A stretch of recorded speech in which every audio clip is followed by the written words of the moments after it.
Excellent. Welcome everybody to the Sunday International Big Book Workshop. I'm Dan B, recovered alcoholic. Sobriety date 1st of Feb 21. This workshop is facilitated by Brother Campbell H. This study relies on you listening, but please, we pray that you have your big book in hand and follow along with a pen or pencil, highlighter, and make any notes if you need to and pause. Write down any questions and we will take them at the end of the meeting. We will keep everybody muted during the workshop except for the facilitators. Any inappropriate behaviour will not be tolerated and you will be removed by one of the co-hosts.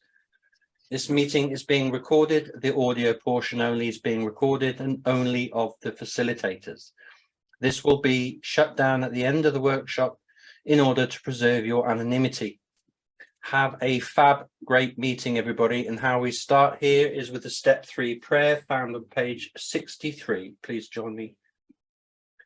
God, I offer myself to thee, to build with me and to do with me as thou wilt. Relieve me of the bondage of self that I may better do thy will. Take away my difficulties, that victory over them may bear witness to those I would help of thy power, thy love, and thy way of life. May I do thy will always. Thank you. Over to you. Thank you. Okay, thank you, Brother Dan. And happy Sunday, everybody. Welcome to the Keystone Sunday International Big Book Workshop. My name is Campbell. I'm a recovered alcoholic. Yeah, you know, Alcoholics Anonymous, you know, man, it's such a beautiful process, you know, and it's the story of how many thousands of men and women have recovered from alcoholism. And it's a promise at the start of the book. A promise that if we take these steps, we're going to receive the promise of having had a spiritual awakening as the result of taking these steps. No doubt about it. That's what happened to me. I had this awakening. 42 years of trying to fix my own problem, and I could never fix it. When I was 12 step through this program, though, I found a solution. And since I was 12 step, I hadn't had a drink since. Sobriety Day, February the 3rd, 2020. I took my first drink back when I was like 14. And by the time I was 16, I seen I had something going on. But anyway, enough of that, just a little pointer. So today, you know, last week we was talking about, what was in the prep? Doctor's opinion was last week. So we was discussing basically the first symptom of being a real alcoholic. And that's the symptom that makes us alcoholic when we get what we call an allergy to the body, and it sets off a phenomenon of craving. And then we can't stop ourselves from drinking. We get thirstier as we drink. So today I want to touch on another symptom of being a real alcoholic. It's called a malady. The malady is sinners in the mind. But people get something confused here when it comes to that malady. It touches on the malady back here on page 30, as a matter of fact. Page 30, if you will, you can turn your page on page 30. I think it's 30, or is it 23? Hold on, might be 23, may be where I want to go. Page 23 is where I want to go, peeps. And Brother Dan, if you'll take it from once in a while, yeah, he may tell the truth. Just do that short paragraph. Cool. And we'll get the ball rolling. Second paragraph on page 23, everybody, starting off with once. Once in a while he may tell the truth, and the truth, strange to say, is usually that he has no more idea why he took that first drink than you have. Some drinkers have excuses with which they are satisfied part of the time, but in their hearts they really do not know why they do it. Once this malady has a real hold, they are baffled a lot. There is the obsession that somehow, someday they will beat the game, but they often suspect they're down for the count. Okay, thank you, my brother. Now, this is the second symptom of alcoholism as we know it. And it's discussed in depth from pages 23 through page 43. Talks about this illness that we suffer from. You know, early in the big book, it talks about an illness. It tells us what we suffer from, our alcoholism. It is an illness, right? That's how the big book describes it. But you know, sometimes I've heard in a lot of meetings over the years, and you even hear today, where they'll tell you something like, "Well, I got a threefold disease: my body, my mind, and my spirit." And so they telling me they got three symptoms, right? But the book describes two. We got an allergy to the body. We got a malady of the mind. So what people are talking about, Dan, brother Dan, if you, everybody turn your books to page 64. 64. Yeah, Yes. page 64. And Good we'll go choice. down. Yeah, Resentment. we'll start with where it says resentment, right? Yeah, You can cool. finish that short chapter. Yeah, cool. Matter of fact, to the bottom of the page. Matter of fact, all the way to the top of the page to where we will burn up. Yeah, just to finish it off. Yeah, good. Yeah. Page 64 in How It Works. Resentment is the number one offender. It destroys more alcoholics than anything else. From its stem all forms of spiritual disease. For we have been not only mentally and physically ill, we have been spiritually sick.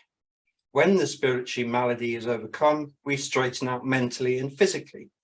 In dealing with resentments, we set them on paper. We listed people, institutions, all principles with whom we were angry. We asked ourselves why we were angry. In most cases, it was found that our self-esteem, our pocketbooks, our ambitions, our personal relationships, including sex, were hurt or threatened. So we were sore, we were burned up. Oh, yeah. Thank you, brother. Oh, yeah. I want to start at resentment for a reason. It says it's the number one offender, and everybody in the world, we're going to have resentments, whether we drink alcohol or not, whether we do drugs or not, whether we are just a restless, irritable, discontented human being, we will develop resentments in our life. So, but then it says it destroys more alcoholics than anything else, right? Well, true enough, we being an alcoholic, we develop a resentment, then we're gonna want to go take a drink to fix the resentment, and then we're gonna be mad at somebody else for drinking because of them, and that's gonna cause more resentments to build up. So even when we recover from alcoholism, it's still important we have to watch for these resentments. Talks about that when we do our step 10s and step 11. We have to be watch for these things. We got to be careful to watch for them because they will crop up. And when these things crop up, we simply ask God to remove them at once. So it then says, from it stems all forms of spiritual disease. Now, when it says from it means from the resentment stems all forms of spiritual disease. See, resentments can lead us to anger, and anger can lead us to bad, erratic behavior, right? It can cause us to want to go hurt people, or it can cause us to go hurt people, right? And then anger, when we act out on it, it simply blocks us from the sunlight of the spirit. And then we still baffled. Something is wrong with me. And then we can't figure out what it was. But then we have to look at it. So it says, from it, the resentments stem all forms of spiritual disease. But we have not only been mentally and physically ill, we have been spiritually sick. Well, this is part of the human condition. The whole world, to an extent, is spiritually sick. I don't care how religious you are, how Christian you are, or how agnostic or you are. We all suffer from this because we were born with it. We were born with the need for something greater than us. That's just a natural human instinct. So not only alcoholics have this spiritual sickness, the whole world does, each and every human being.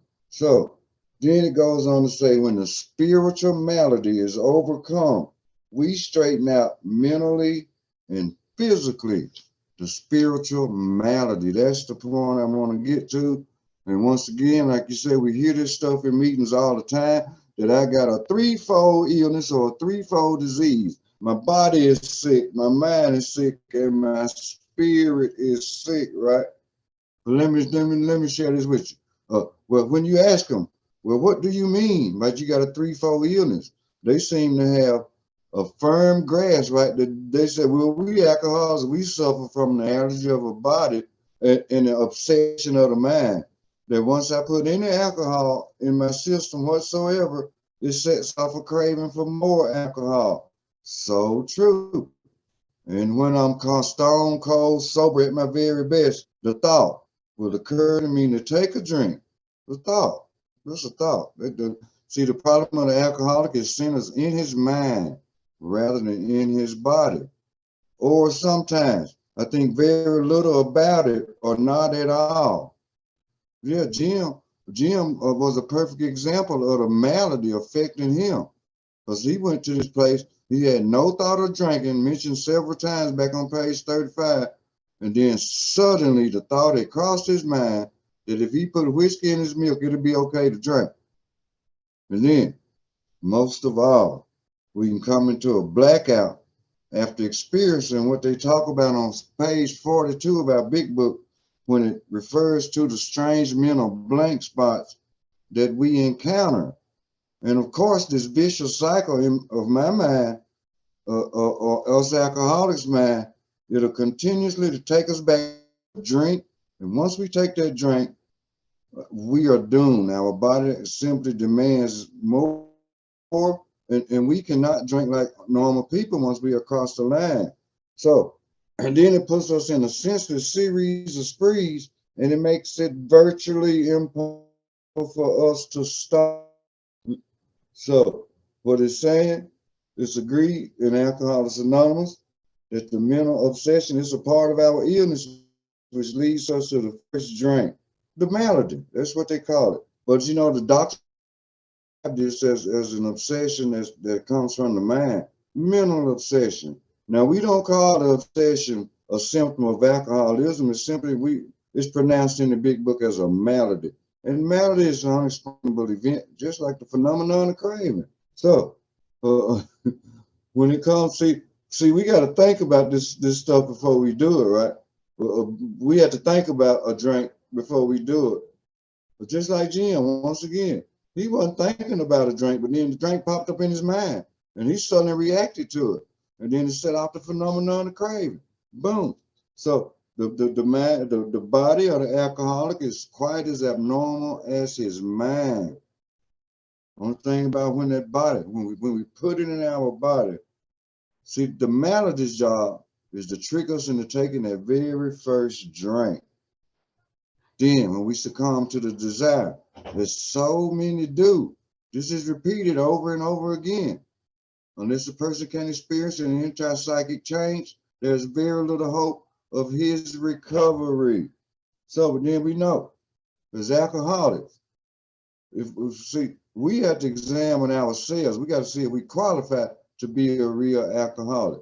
See, the big book gonna ask us some questions. The questions are on page 44. Yeah, matter of fact, page 44 got 2 questions that we can ask ourselves, and then we can make our self-diagnosis. And I'll go ahead and read these, Brother Dan, right quick. Yeah, cool. So it says on page 44, right? We agnostics. It says, if, now I back up just a little bit. It says, we hope we have made the clear distinction between the alcoholic and the non-alcoholic. The clear distinction. We have alcoholics and we have non-alcoholics. So if, when you honestly want to, you find that you cannot quit entirely, this comes from the mind. You want to quit, honestly, you want to quit, but then we find ourselves that we can't quit unless we can find a power greater than ourselves. The book explains to us how we develop and find this power that's greater than ourselves. So if we are thinking like I used to think, yeah, I want to quit drinking. I promise you I'm going to quit drinking tomorrow. Tomorrow comes, shoot, I want to quit, but then next thing you know, out comes that bottle and putting it in my body again, pouring it down my throat. Yeah, I want to, but I can't. I ain't got nothing to stop me from taking that drink. My mind is telling me, Kim, you got to have this drink. Go ahead and get it. You'll be okay. You will act okay this time when you take that drink. You ain't gonna act like you did yesterday. You ain't gonna cuss people out. You ain't gonna go to jail. You ain't gonna fight nobody. Boom, the lie detector news determines that is a lie. So that drink, that thought in their mind trick us into taking that drink. Then we take that drink, boom. So it starts in the mind. Once again, I have to put, that is very important to me when it talks about the problem centers in the mind. I thought I had the best thinking in the world. I thought I could wheel away my desire to want to drink alcohol. I said, well, I can just say I ain't finna drink today and I'll be okay. And then people in meetings was telling me that. Well, Kim, you just don't pick it up. If you don't pick it up and drink it, you can't get drunk. Shoot, what? I ain't had no defense against that. I got one on that. So, man, so I'm going to get me a drink. Let me up out of here. You telling me stupid stuff like that. I'm a darn alcoholic. You telling me this is not going to solve my problem. So that comes in the mind. The mind tells us that. So then back to 44, it says, if when drinking, you have little control over the amount you take, you are probably alcoholic. Yeah, you know, a long time ago, roughly, see, I drank for 42 years. Uh, and as I look back on my past, I was a real alcoholic 2 years after I started drinking because I lost control at a very early age. I couldn't control the amounts that I took. I didn't know how I was going to act because I could not never get enough to drink. And I'm sitting there wondering why. Then I found out I got something going on in my body. I had an abnormal reaction to alcohol at a very early age. Wow. So that's what was wrong with me. So we can diagnose ourselves. Yeah, I suffer from a illness in the mind. I want to stop drinking, but I can't no matter how hard I try. So that's telling me something wrong with my mind. I don't have a defense against the first drink to stop me from taking that drink, right? And then when I take that drink, shoot, I get thirsty as I go along. The more I drink, the shots and the bottles got bigger and bigger because I needed it. My body was crying for it, crying for it. I was trying to thirst that couldn't be quenched. But then, like the big book tells us, we weren't drinking just to escape.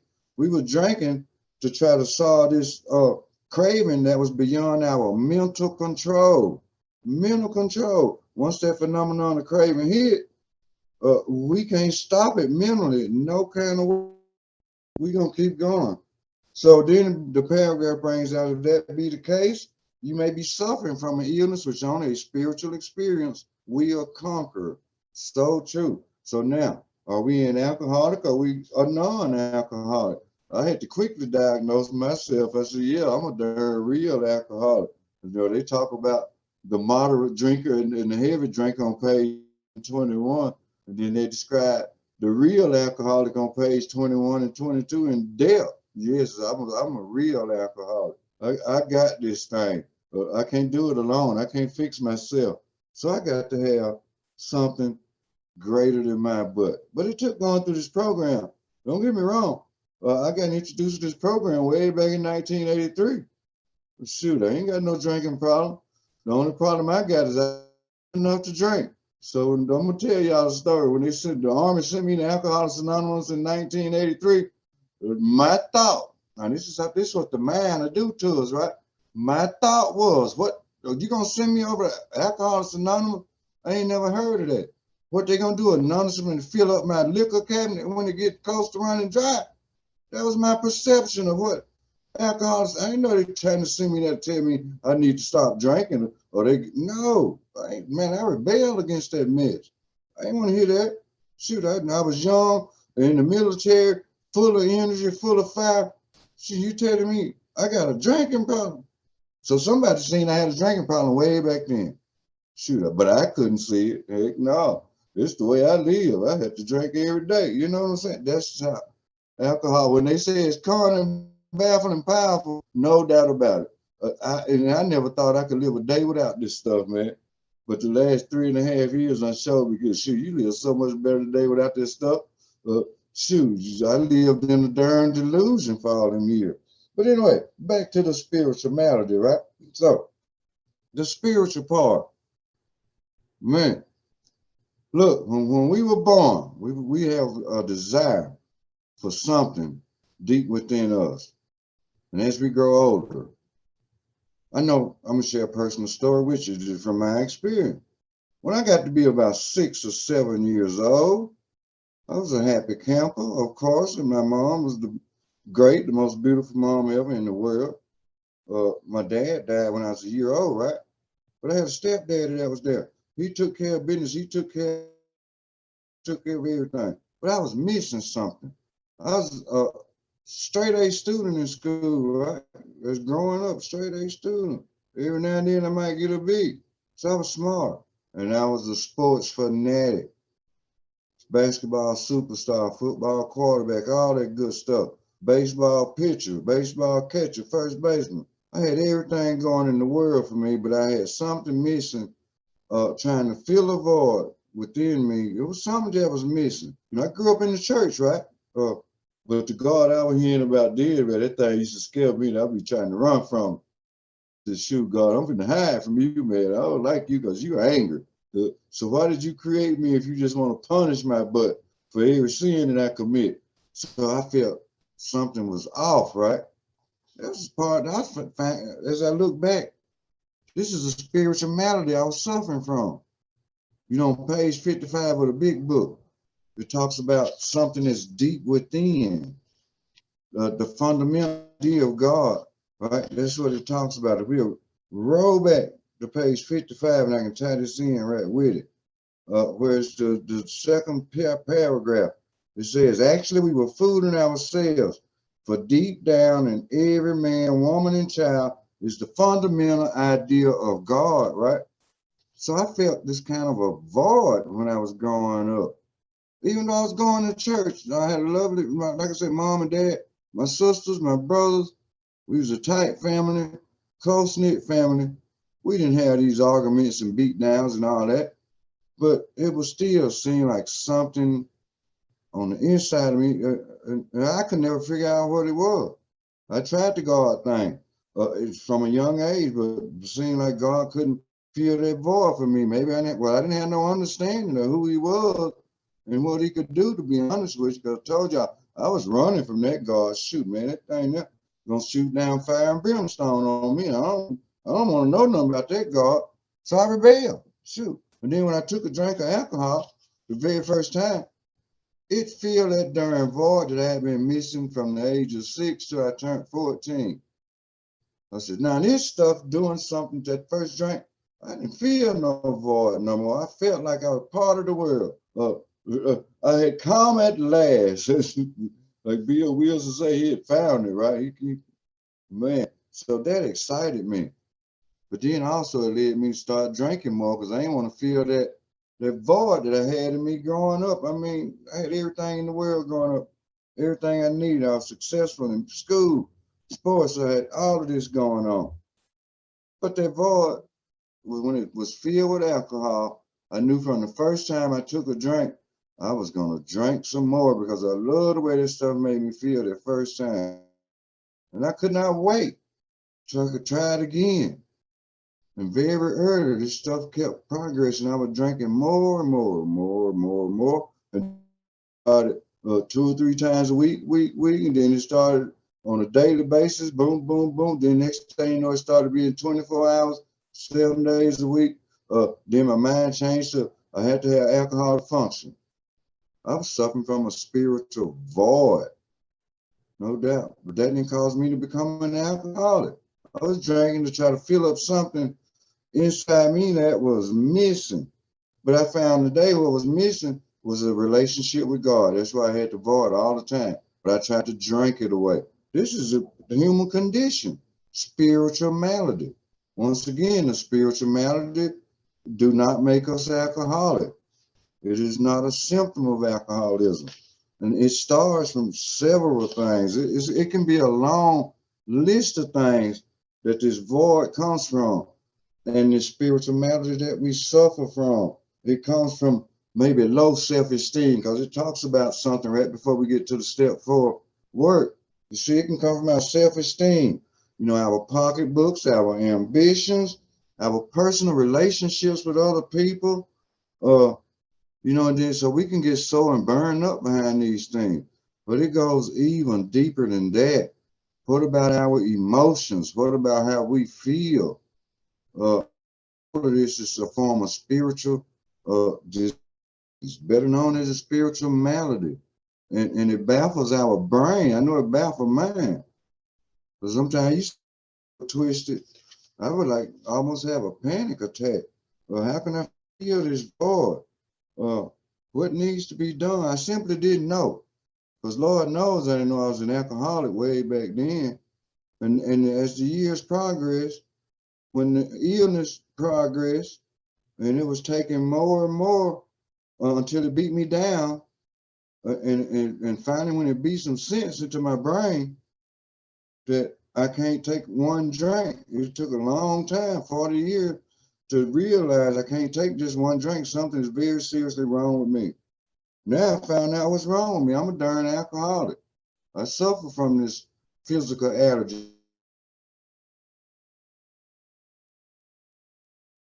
from this condition that they're telling me that is in my mind. Like I said, be a cause an obsession. But the focus at the moment is this spiritual malady. So then, you know, in examining our big book, right, along with, our differences and our practice with the 12 steps, as well as helping, work with other alcoholics, helping other people, we're going to focus on, well, actually, the spiritual malady is like the second part. It's a missing piece of step one, right? And when they talk about the spiritual malady, we know the malady is part of step one. We can cause unmanageability in our lives. Because if we're not stable, we're gonna be unmanageable. So if we're struggling with something spiritually, we have some bad reactions to things in life, and we can feel less than other people, or we can feel like people are treating us wrong. See, all of this comes from a spiritual malady. It's our thinking. It just got us like this. I know it was my thinking, and I'm sure a lot of us can relate to that. Always thinking I was being did wrong. I don't care how good we try to be. When somebody mistreated us, we want to retaliate. And in my experience, yes, I retaliated an awful lot. Wind up in a bunch of crap a whole lot of time. But yeah, back on the topic here. Back on the topic. So now we know that while the physical craving does not cause people to drink, right? Because it's been medically proven that after a few days of not drinking, alcohol is processed out of the body, right? So after a day or two, or like when I used to go on a heavy binge, so they'd be trying to talk to me in the psych ward or something. The next morning, I didn't want to talk to them because I still had liquor in my body and I was still craving. So the big book tells us that a man's brain needs to be cleared, before we can successfully approach him. So, but then I hear again in a lot of meetings, people have been sober. They say, well, I'm craving. Well, the bottom line is we can't crave alcohol unless we put it in our body. They probably having urges, right? We're going to have urges. I know Dr. Bob talked about a craving one time, and I'm sure he was talking about an urge. That urge is a thought. Because we alcoholics simply don't crave alcohol until we take that first drink. That's when the phenomenon of craving starts. So, but then back to when it comes to this malady. When we want to stop drinking, we simply cannot stop drinking, no matter how hard we have tried. And another thing, and we got to be careful of this thing, even after we recover from alcoholism. I think it's page 85 says it is easy to let up on the spiritual program of action and rest on our laurels. We are headed for trouble if we do. For alcohol is a subtle foe. We are not cured of alcoholism, but what we really have is a daily reprieve contingent on the maintenance of our spiritual condition. So even though if we've been separated from alcohol for a long time, if our spiritual condition is not up to par, we can be doomed to drink again. Matter of fact, my man Jim, once again, y'all know I love to talk about my brother Jim. So, for a while, he made a beginning. He got step 3. He made a beginning. Everything went well for a while, but he failed to enhance and enlarge his spiritual life, and he drank again. So when it comes to Alcoholics Anonymous, we're talking about it's a spiritual program, not religious. It is simply spiritual. And we ask ourselves, well, where do these principles come from? Well, actually, they come from a book that's bigger than this big book that we live by and study every day. And it's guided spiritual principles all in that book, just as well as it is in this book. So that helps us alcoholics out. But the thing is, once we take the steps and we are recovered from alcoholism, we have to stay in fit spiritual condition, which is called spiritual growth, and that's produced through practice of steps 10 through 12 on a daily basis. Step 11 covers all the steps before, and then it covers step 12, and it covers 24 hours a day. So, when people talk about a daily reprieve, what we have is a stay of execution, I like to call it. We got a stay of execution from taking a drink and dying of an alcoholic death. Step 11, all day, every day. As we go through the day, we pause. We ask God for direction all through the day. In the morning when we wake up, we ask God to direct our thinking and all of this good stuff. And when we retire at night, we simply review our day, and we go from there. But we have to keep going, no doubt. So then, 2 points. I think it's 2 points I had wrote down. So what really is the spiritual malady, and how, if left untreated, can it drive an alcoholic back to drinking? Then you may ask another question. It says, well, what is the remedy for it? But then our big book has the answers to both of these questions in masterly detail. It's covered in chapters 4 through 11. So what the spiritual malady, what is this spiritual malady we alcoholics suffer from, and how can untreated alcoholism cause an alcoholic to return to drinking even when he or she doesn't want to? It talks about untreated alcoholism, right? If we got a spiritual malady going on in our brain and something ain't right, means we suffer from untreated alcoholism. We're not suffering from the physical allergy.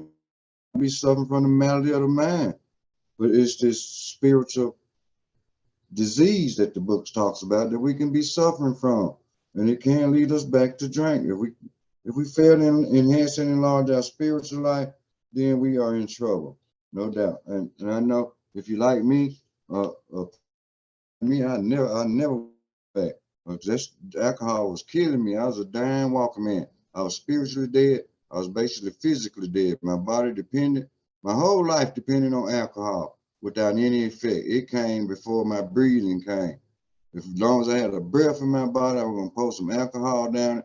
As soon as I can roll over and reach under my pillow, or I have it laying on the side of the bed. I couldn't even get up in the morning. I had to have this stuff right then and there. That's when alcohol became my master. So, a couple of things about this, the 2 questions I presented.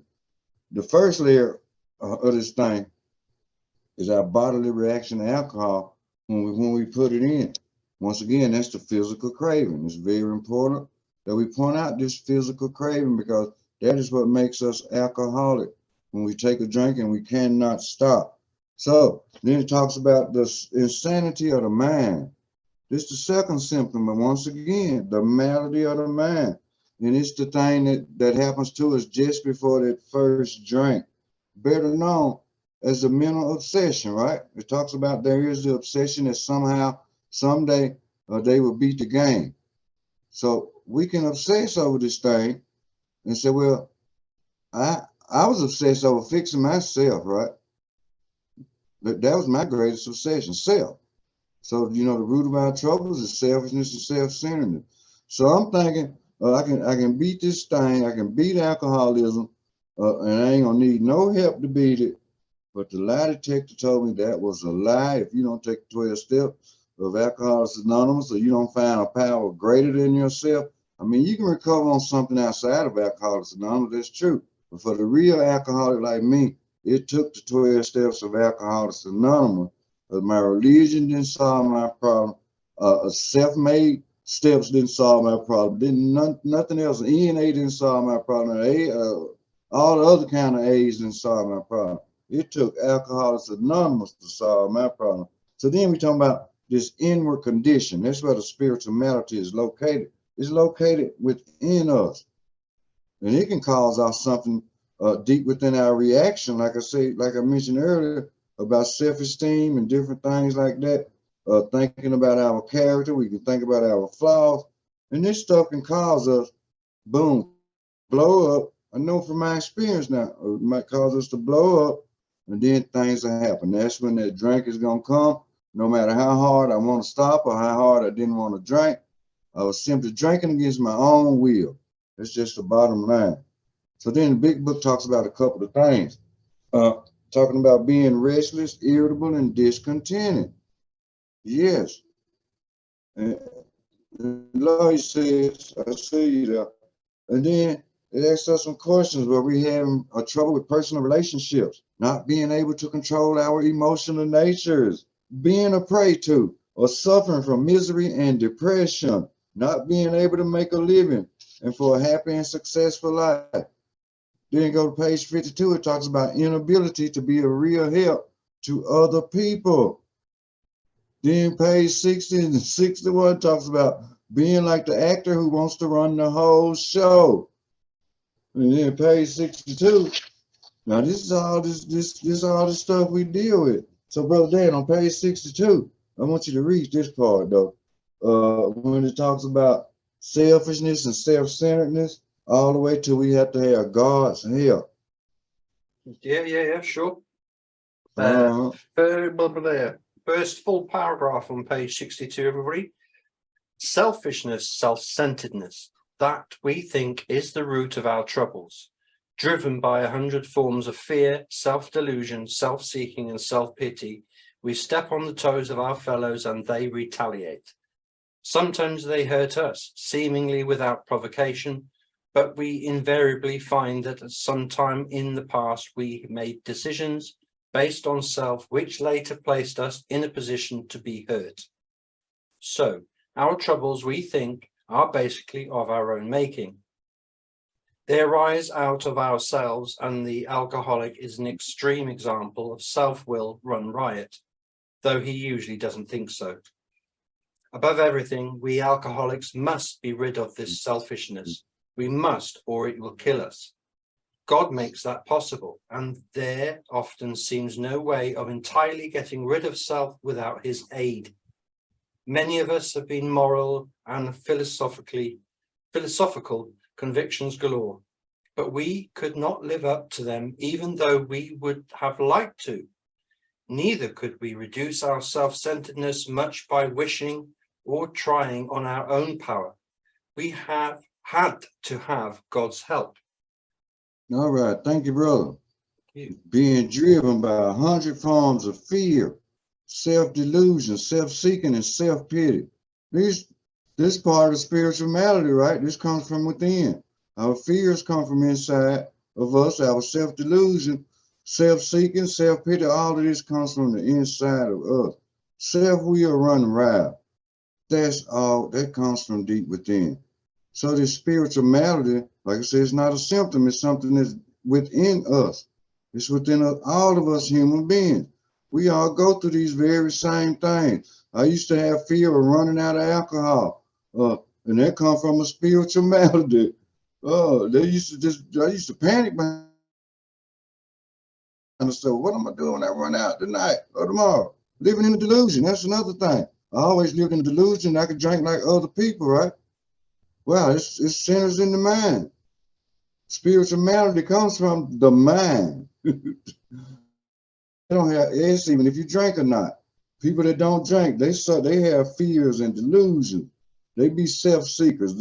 They be self-pity of each other, of their selves. I've been through all of that. Even when I wasn't drinking, like I shared when I was growing up, I had a lot of these fears going on within me, and that was way before I ever touched a drink of alcohol. But this stuff the spiritual malady did not make me alcoholic. No. These are just some of the symptoms that we experience when we suffer from a spiritual malady. It's like a driving force deep within us. So if this selfish and self-centeredness, if it continues to manifest in our lives, even in somebody who is not drinking, and even though you can still go to meetings, if this thing still arises in us, you know, if the ego is not smashed, right, and re-smashed by continuous application of the 12 steps, the sober or just not drinking alcoholic is sure to drink again, eventually, or even worse, continue to live miserably, being what we call a dry drunk, or better known as an undrunk, right? You sober, you know you're an alcoholic, but you're just trying to live on self-will and the drive. You know, and I've seen people in regular meetings doing this a long time. They were sitting in these meetings saying they were sober, and they were so darn miserable and irritated. And I'm like, no, I don't want to come back to this crap right here. That's what I told them people the first time they sent me to a meeting in 1983. Y'all just have to write me up. I ain't going back to that. Them people, man, them people ain't happy. Shoot, I'm happy every day. Like, as long as I can drink every day, have fun, drink and drive, climb mountains, I'm having fun, man. It's the best time of my life. Them people, they all frowned up, sad, depressed. I don't want to live like that. But you know, I found out 40 years later, it's the best life in the world. Maybe it was just that group of people that turned me off in the beginning. So I went back and back. I kept trying for years, and I kept relapsing. See, I was a relapse king. I always stopped. If I stayed sober for a day, a week, a month, 2 months, it would be safe for me to drink again. But this program showed me once an alcoholic, always an alcoholic. When I found out I had an allergy to alcohol, I knew I couldn't take just one drink. I was able to smash the delusion that I could be like other people, because I know I can't. I ain't the one that can take a drink and stop. You know, I'm going, man, because I can't control it.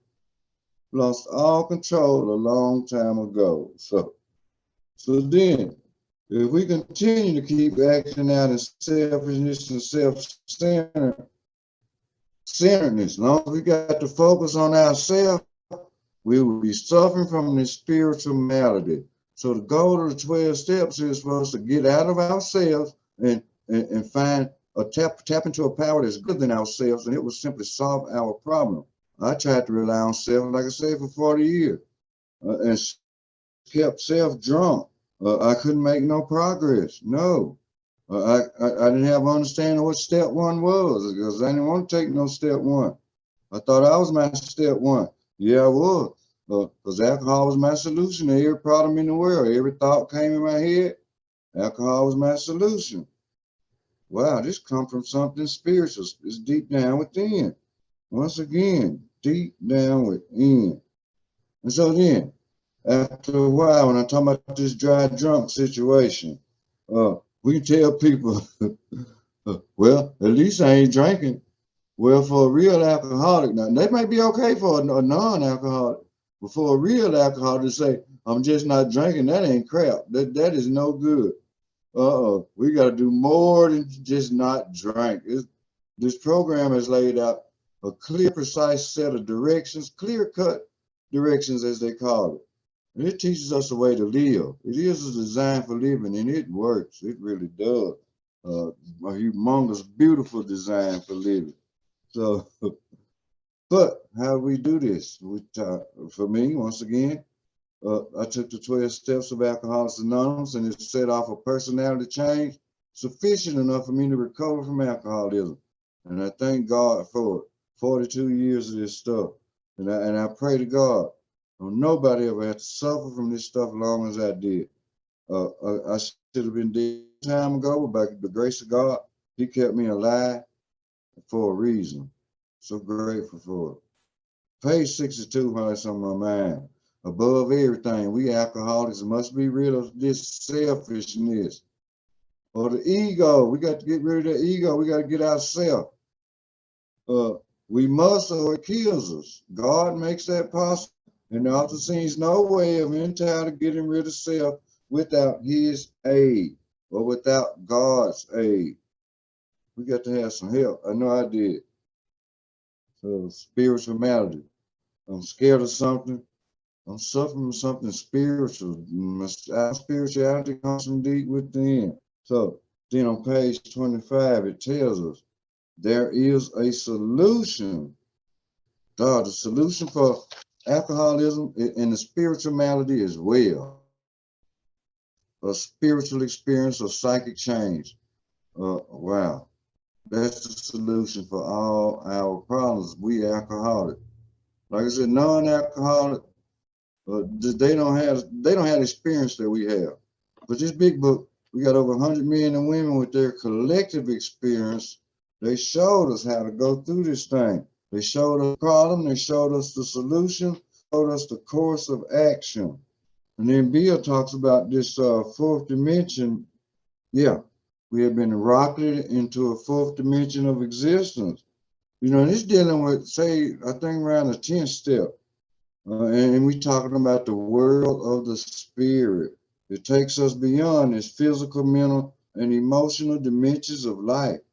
And it eliminates the selfishness and self-centeredness of the spiritual malady. It eliminates that. The term spiritual malady, it does not mean that our spirit is sick. It simply means we are spiritually blocked off from the power of God, which enables us to remain sober, happy, joyous, and free. Yep, spiritual malady. Once again, it's not a symptom. Something that we deal with it deep within. Selfishness will block us off from God every time until I could accept that it was me that was the problem. Myself couldn't stop myself from drinking because a sick mind cannot fix a sick mind. I had to become to start relying, well, maybe there is something up there. Maybe God can fix my alcoholic problem, my spiritual problem. Because look, the spiritual malady, let me show you how the spiritual malady works. I was in an organized religion for many years. I used to preach the good news, right? Every day I would take a darn drink when I got through. I was suffering from something. I didn't have a relationship with God, even though I was out preaching. That's part of the spiritual malady. I was still stuck in my own ego, my own self. So that's part of that spiritual malady that we talk about. So, and it kept me drunk. It kept me screwed up all these years. So, thank God that there's a solution for this spiritual malady that we suffer from in our lives. Pretty simple though. Get out of self. We get rid of self. You know, and we develop that on things about step 3, right? God, relieve me the bondage of self that I may better do thy will. Take away my difficulties, that victory or them may bear witness to those I would help with thy power, thy love, and thy way of life. May I do thy will always. Yeah, so a shift. We have to shift from self to a power greater than ourselves. Of course, I use the word God a lot because God is the one who solved my problem through Alcoholics Anonymous. And once the spiritual malady is overcome, we begin not to see resenting people no more. We tend to love people. We tend to be happy, joyous, and free. Freedom is the key for my life today, and it's been accomplished through being able to tap into this power that's greater than me anytime that I need to, 24 hours a day. God is the plug, and I pray that we all keep a plug, gain this connection to God, and keep that plug lit up. And life works out so much better. I know it do for me. I look at them 42 years I was drinking, and I look at where I'm at today. It is like the blackest darkness you could ever imagine to the sunlight of the spirit. Wow. So thanks for letting me share, peoples. Happy Sunday again. Just wanted to touch on this little spiritual malady today. And one more time, the spiritual malady that we talk about, alcoholism, is not a threefold disease. The spiritual malady is simply a product of our human condition. But it can be solved as well with the malady of our mind and this allergy that we have in our body. The allergy will never go nowhere. It'll be there till the day we die. But the thing is, we have found a power that is greater than us, and that's the solution. We have to tap into this power. Having had that spiritual awakening as the result of these steps, and then we tried to carry this message to alcoholics. And the key is practicing these principles in all our affairs. So I want to thank everybody today for being here along with me. You're helping me just as much as I'm helping you, just by being in my presence. And God bless. Thank you, Brother Dan, once again for being by my side the whole time. It's always All a right. pleasure. Always a pleasure.